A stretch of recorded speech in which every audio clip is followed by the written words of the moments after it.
Соревнования мам прошли в городе Покровске Хангаласского района. В состязаниях приняли участие 8 сборных команд, сформированных по микрорайонам. Кто победил, узнала наш корреспондент Сарглана Илина. В выходной день во Дворце спорта собралось немало представительниц прекрасного пола города Покровск. В этот день состоялись соревнования по доступным широкому слою населения видам спорта. Это кабылык, хамыска, дартс, поддавки, мунук-бульдягита, бадминтон, стрельба из пневмовинтовки и веселые старты. Тут у нас участвует 19 округов.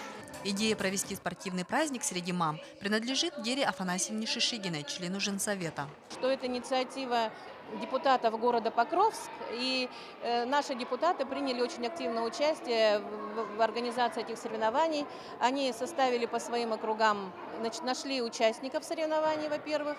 Во-вторых, выставили свои призы по определенным номинациям. Оказалось, что женщины хотят, чтобы их организовывали вот на такие мероприятия. Возможно, даже не спортивные, а может быть что-то другое. То есть желание у женщин есть быть активными, общественно активными. Женщины всегда наиболее активная часть населения. Участниц было много, мамы показали молодой задор и спортивный азарт.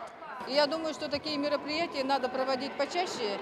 И думаю, что участие большого количества людей в таких мероприятиях будет способствовать укреплению здоровья, укреплению бодрости. Пальма первенства досталась команде «Ромашка». Но главное в этом соревновании – хорошее настроение и позитив, которого в этот день было очень много. Сарглана Илина, Федор Тарасов, НВК Саха, Хангаласский улус.